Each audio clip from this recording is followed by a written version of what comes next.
Hello students, it's your economics class. In today's lecture, we will learn about marginal utility analysis and consumer equilibrium. Consumer equilibrium क्या है, ये हमने last class में पढ़ा था. ये एक ऐसी कंडीशन होती है जहाँ पर एक कंज्यूमर अपनी इनको मैक्सिमम सेटिस्फेक्शन होता है.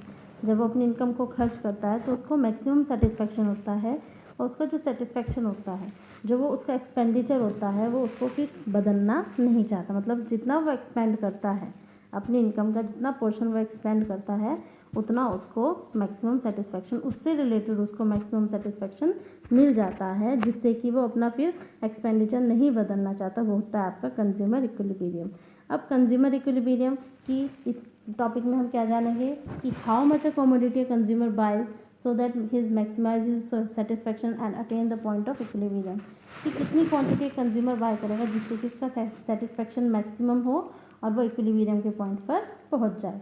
तो ये दो सिचुएशंस होती हैं बेटा, वन कमोडिटी केस और टू और मोर commodity case.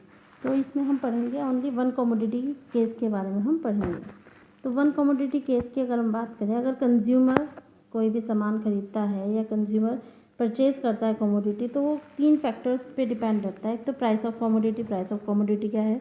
Marginal utility of commodity की अगर मैं वो कमोडिटी खरीदूंगा तो उसमें मुझे कितना सेटिस्फेक्शन मिलेगा और एडिशनल सेटिस्फेक्शन कितना मिलेगा. और marginal utility of money. Next है आपका marginal utility of money. Marginal utility of money क्या होता है? What is marginal utility of money? Marginal utility of money का मतलब होता है वर्थ ऑफ अ मनी, कि 1 रुपये की क्या वैल्यू है, क्या वर्थ है एक पर्सन के लिए. जैसे अगर हम बात करें रिच और पुअर की, तो marginal utility of money poor के लिए तो बहुत ज़्यादा होगी, क्योंकि उसके लिए तो थोड़े से पैसे की बहुत बड़ी कीमत है, और रिच के लिए उतनी ही कम होगी. So what is worth of rupee? Worth of rupee को हम यूटिलिटी के टर्म्स में कैसे डिफाइन करेंगे? सपोज एक एग्जांपल है कि 1 रुपये rupee can buy 100 gram of sugar, 500 gram of rice and 500 gram of salt. कि अगर 1 रुपये से हम ये 3 चीज़ खरीद सकते हैं, और इससे हमें इन तीनों चीज़ों को खरीदने के बाद जो हमें सेटिस्फेक्शन मिलता है वो 4 यूटिल्स का मिलता है. तो हमारे लिए जो 1 रुपये की जो वैल्यू हो गई, वर्थ हो गई, वो कितने यूटिल्स के बराबर हो गई? 4 यूटिल्स के बराबर. अब हमारा ये मानना होगा कि अगर हम 1 रुपये कहीं पर स्पेंड करेंगे तो हमें किस मैक्सिमम कितने का सेटिस्फेक्शन मिल सकता है? 4 यूटिल्स का सेटिस्फेक्शन मिल सकता है. तो this is the marginal utility of money. एक एग्जाम्पल तो बेस्ट है बेटा कि रिच और पुअर का. जैसे रिच हैं उनके लिए मार्जिनल यूटिलिटी ऑफ मनी ज़्यादा नहीं होती, लेकिन पुअर्स के लिए मार्जिनल यूटिलिटी ऑफ मनी ज़्यादा होती है. इसमें हम मार्जिनल यूटिलिटी ऑफ मनी को कांस्टेंट मानेंगे. क्यों? क्योंकि ये हमारी वर्थ को मतलब मेजर करता है. एक रोड है जिससे कि हम वर्थ को, सेटिस्फेक्शन के वर्थ को मेजर कर सकते हैं. So here is an example कि suppose marginal utility of money for consumer 2 utils है. कि मार्जिनल यूटिलिटी ऑफ मनी जो है कंज्यूमर के लिए वो 2 यूटिल्स है. इट मीन्स कि अगर वो 1 रुपया खर्च कर रहा है तो 2 से 2 यूटिल्स के बराबर सेटिस्फेक्शन मिलता है. एक्स कोई कमोडिटी है जो वो खरीदना चाहता है, और प्राइस जो है कमोडिटी एक्स का वो है ₹4. तो एक शेड्यूल ले लिया हमने, यूनिट्स कंज्यूम की है 1 to 6, और मार्जिनल यूटिलिटी जो हमें दे रखी है कमोडिटी की वो ये गिवन है 20, 18, 16, 8, 0 और -5. तो इसमें हम क्या करते हैं, अब हमारे पास किसके इक्वल है? ₹1 किसके इक्वल है? 2 यूटिल्स के बराबर है. तो हम इन सबको मार्जिनल यूटिलिटी जो हमें दे रखी है हर एक कमोडिटी की, उन सबको हम marginal utility in terms of rupees निकालेंगे. वो कैसे निकालेंगे? हर एक मार्जिनल यूटिलिटी को जो हमारी मार्जिनल यूटिलिटी ऑफ मनी ही दे रखी है, मार्जिनल यूटिलिटी ऑफ मनी कितनी दे रखी है? 2 यूटिल्स, उससे डिवाइड करते जाएंगे. जैसे 20 divided by 2, 18 divided by 2, 16 divided by 2, 8 divided by 2, 0 divided by 2 and -5 divided by 2. तो ये क्या है हमारी? ये हमारे marginal utility in terms of rupees की. जो हमारी मार्जिनल यूटिलिटी गिवन थी वो हमारी आ गई marginal utility in terms of rupees के बराबर. वो कैसे आई? हमने जब मार्जिनल यूटिलिटी को डिवाइड किया किससे? Marginal utility of money. किससे डिवाइड किया? Marginal utility of money. So हमारी ये वैल्यूज़ कैलकुलेट हो गई है. नेक्स्ट, अब अगर इस टेबल में हम बात करें, इस टेबल में हम देखें कि आपका कंज्यूमर इक्विलिब्रियम कहाँ है. तो कंज्यूमर इक्विलिब्रियम कहाँ होगा? जहाँ पर जो मार्जिनल यूटिलिटी है वो प्राइस के इक्वल होगी. अब हम देखते हैं, हमने प्राइस क्या लिया था? कमोडिटी का प्राइस क्या लिया था? 4. और जहाँ पर 4 मतलब जो प्राइस है वो marginal utility in terms of rupees के बराबर हो जाएगा। जहाँ पर price marginal utility in terms of rupees के बराबर हो जाएगा, वहाँ पर क्या होगी हमारी कौन सी कंडीशन होगी, इक्विलिब्रियम की कंडीशन होगी। अगर हम फोर्थ यूनिट पे देखते हैं, फोर्थ यूनिट पे अगर हम देखते हैं, फोर्थ यूनिट पे हमारा जो marginal utility in terms of rupees है वो है 4। तो अगर 4 जो और प्राइस क्या है हमारा कमोडिटी का 4, ये ऐसी कंडीशन है, यूनिट 4 एक ऐसी कंडीशन है जहाँ पर marginal utility in terms of rupees is equals to price है। तो ये वाली जो फोर्थ जो आपका यूनिट है वो आपका क्या है, जो लेवल 4 है वो आपका क्या है, कंज्यूमर इक्विलिब्रियम कंडीशन। अगर हम बात करें कि मार्जिनल यूटिलिटी रुपीज़ से ज़्यादा है, सेटिस्फेक्शन रुपीज़ से ज़्यादा है, इट मीन्स जो हम दे रहे हैं उस वो ज़्यादा है, मतलब सेटिस्फेक्शन ज़्यादा है, कम दिया है उससे ज़्यादा हमें सेटिस्फेक्शन मिला है।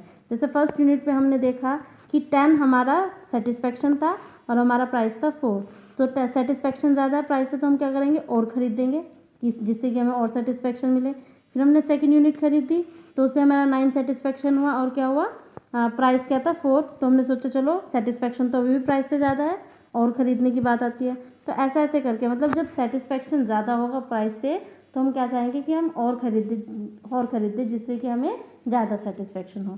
लेकिन जब हमारा सेटिस्फेक्शन प्राइस के बराबर हो जाएगा तो हम खरीदना बंद कर देंगे। और सपोज़ हमारा सेटिस्फेक्शन प्राइस से कम है, सेटिस्फेक्शन कम है, प्राइस हम ज़्यादा दे रहे हैं, तो हम क्या करेंगे, हम ये सोचेंगे कि हम कम खरीदें, हम कम कर देंगे। जैसे 6th यूनिट पे हमारा सेटिस्फेक्शन कम है लेकिन प्राइस ज़्यादा है, तो हमने क्या किया, हमने उसको और कम कर दिया, तो हमारा सेटिस्फेक्शन थोड़ा सा बढ़ा लेकिन प्राइस अभी भी ज़्यादा है, फिर हमने और कम कर दिया। तो वही है, हम ऐसी कंडीशन पे आ जाते हैं जहाँ पर प्राइस हमारा सेटिस्फेक्शन के बराबर हो जाता है या फिर मार्जिनल यूटिलिटी सेटिस्फेक्शन के प्राइस के बराबर हो जाती है। तो वो कंडीशन हमारी होती है कंज्यूमर इक्विलिब्रियम की। अगर ज़्यादा है तो हम ज़्यादा खरीदेंगे जिससे कि हमारा सेटिस्फेक्शन धीरे धीरे कम होता जाएगा, वो प्राइस के बराबर हो जाएगा। और अगर कम है तो हम कम खरीदेंगे जिससे कि हमारा क्या होगा कि हमारा जो प्राइस है वो सेटिस्फेक्शन के बराबर हो जाएगा।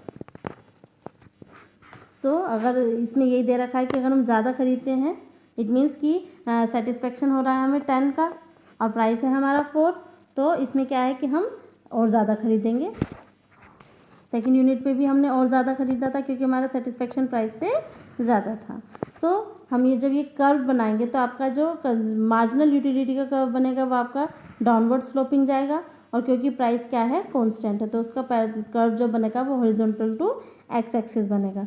तो जहाँ पर ये दोनों इंटरसेक्ट करेंगे, कहाँ पर इंटरसेक्ट कर रहे हैं, फोर्थ कमोडिटी पे, फोर्थ यूनिट पे इंटरसेक्ट कर रहे हैं, तो वही हमारा पॉइंट कौन सा है, पॉइंट ऑफ इक्विलिब्रियम। यहाँ पर प्राइस जो है marginal utility in terms of rupees के बराबर है। सो this is very important part. Marginal utility हमने बताया डाउनवर्ड स्लोपिंग कर्व बनेगा और प्राइस कैसा बनेगा, कांस्टेंट है, प्राइस फिक्स है, तो प्राइस कैसा बनेगा आपका हॉरिजॉन्टल टू एक्स एक्सिस। और जहाँ पर ये दोनों इंटरसेक्ट करेंगे वहाँ पर क्या होगा, आपका कंज्यूमर इक्विलिब्रियम होगा। So this is the marginal utility and consumer equilibrium in single commodity case. But there are some basic limitations of utility analysis. अब बेसिक लिमिटेशन क्या है यूटिलिटी एनालिसिस की, ये पहले हमने क्या एज्यूम किया है, कार्डिनल नंबर्स 1 2 3 4। क्या हम सेटिस्फेक्शन को, अपने सेटिस्फेक्शन को 1 2 3 में मेजर कर सकते हैं, नहीं कर सकते हैं ना।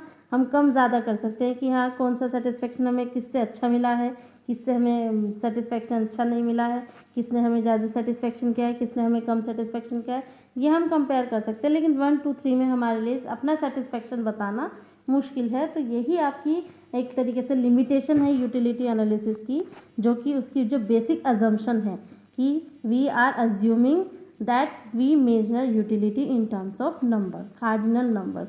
तो जो बेसिक अजम्पशन है वही उसकी बेसिक लिमिटेशन है, क्योंकि हम अपने सेटिस्फेक्शन को नंबर्स में नहीं मेजर कर सकते, हम कम ज़्यादा मेजर कर सकते हैं। सो यही लिमिटेशंस के कारण हिग्स ने चैलेंज किया था।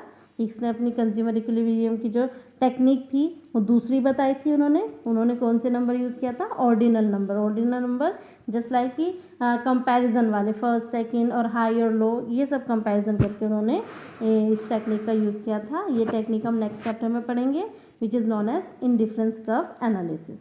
सो this is all for today and this chapter is completed. Thank you.